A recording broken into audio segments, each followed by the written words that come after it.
It is the last week in January, so let's take a look at the Premier League title outrights. Once again, after all, the results this past weekend went in the right direction if we still hope to have some drama this season at the top. Man City found Southampton a tough beast to slay once again, settling for another draw, although they hit the woodwork 3 times, which just demonstrates just how this sport is a sport of inches. So with Liverpool winning, the gap is now 9 points, but it's a big but. The Reds have that match in hand. They also play in the Carabao Cup final against Chelsea later in February, so that 2 matches in hand advantage will be there once again. A date to remember, a really important date, could be April 9th. That is when Liverpool travel to Man City. Could that be the day that suddenly the race is back on? I have no idea. I'm no clairvoyant, but I do know that City have already played all the top sides away from home already. I also know that the last time a team that won 12 straight matches failed to win the title was, you know this, right? 1891-92.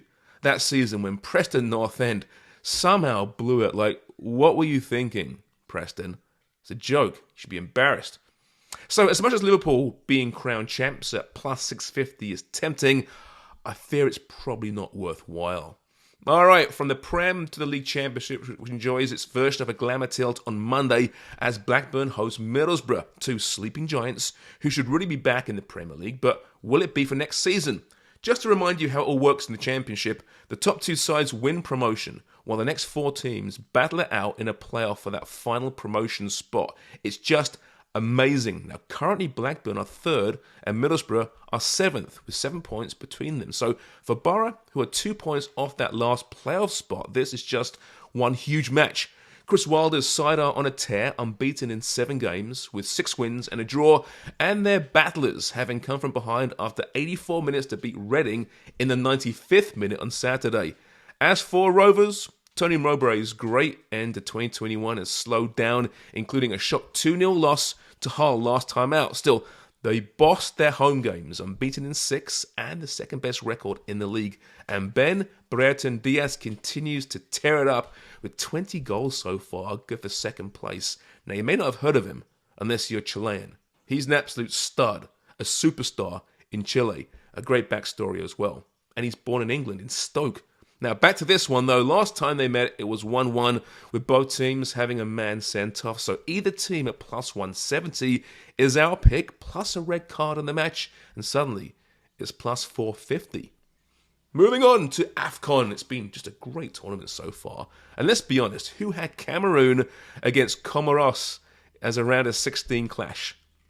No one. Like, no one, that's who. Comoros are one of the footballing stories of the year, having ousted Ghana in the group phase. And I'll let you know a little secret. Prior to this year's tournament, I didn't even know Comoros was a country. Seriously, never heard of it. So I'm all aboard the Comoros bandwagon. But sadly, it's about to come crashing down against the undefeated Cameroon. Comoros have been hammered by COVID cases, you see, to the point where they have no goalkeepers.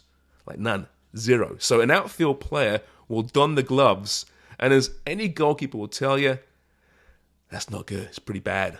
Unless they get a clean sheet, in which case we can start questioning the whole global goalkeeping narrative, can't we? No, this one should and will likely get ugly. The journeymen of Comoros are in tough, so Cameroon to score over 0.5 goals in the first 10 minutes looks pretty good at plus 250.